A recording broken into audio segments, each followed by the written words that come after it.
23వ తేదీ మే నెల 2026 సంవత్సరం. ఈరోజు దేవుని వాగ్దానము యోబు 37వ అధ్యాయము 5వ వచనము. దేవుడు ఆశ్చర్యముగా ఉరుము ధ్వని చేయును, మనము గ్రహింపలేని గొప్ప కార్యములను ఆయన చేయును. సహోదరి సహోదరులారా, మన ప్రభువు అద్భుతాలను ఆశ్చర్యక్రియలను జరిగించు గొప్ప దేవుడు. ప్రభుపై విశ్వాసంతో ప్రార్థిస్తే చాలు, ఊహకందని ఆశ్చర్యక్రియలను ప్రభు జరిగిస్తాడు. ఉరుము శబ్దము ఎంత శక్తివంతంగా ఉంటుందో, మన ప్రభు యొక్క స్వరం కూడా గర్జించిన విధంగా ఆయన స్వరంలో ఆ అధికారం ఉంటుంది. ప్రభు మాట చాలు ఎన్నో అద్భుతాలు జరుగుతాయి. మనము గ్రహించలేని గొప్ప కార్యములను ప్రభు చేయగలడు. మనకు ఇలా అనిపించొచ్చు, ఈ శ్రమ నాకు ఎందుకు కలిగింది, నేను అనుకున్నది ఇంకా ఎందుకు జరగడం లేదు, ఆలస్యం అవుతుంది, ప్రభువు నా జీవితంలో దీనిని ఎందుకు అనుమతించాడు, అసలు ఈ కార్యము నా జీవితంలో జరుగుతుందా లేదా అనే ఎన్నో ఆలోచనలు ఉంటాయి. మన జ్ఞానంతో ఆలోచించినప్పుడు మనకు అర్థం కాకపోవచ్చు, కానీ ప్రభు యొక్క శక్తిని మనం అర్థం చేసుకోగలిగితే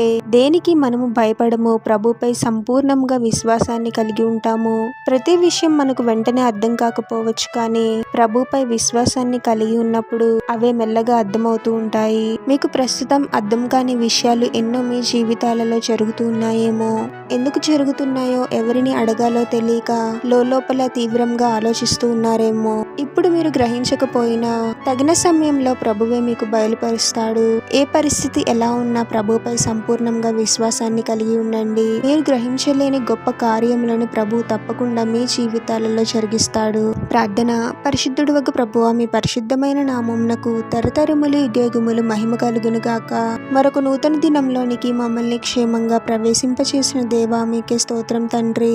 అద్భుతాలను ఆశ్చర్యక్రియలను జరిగించు గొప్ప దేవుడవు ప్రభువా. మీరు మాట సెలవిస్తే చాలు ప్రభువా, ఊహకందని గొప్ప కార్యములు జరుగుతాయి తండ్రి. మేము ఎటువంటి శ్రమలలో అర్థం కాని పరిస్థితులలో ఉన్నప్పటికీ వాటిని బట్టి ఆలోచిస్తూ భయపడుతూ కృంగిపోయే వారముగా కాకుండా మిమ్మల్ని సంపూర్ణముగా విశ్వసించి ధైర్యంగా ఉండే వారముగా మమ్మల్ని దీవించండి తండ్రి. ప్రస్తుతం మేము గ్రహించలేకపోవచ్చు, కానీ తగిన సమయంలో మీరే మా జీవితాలలో గొప్ప కార్యాలను చేస్తారు తండ్రి.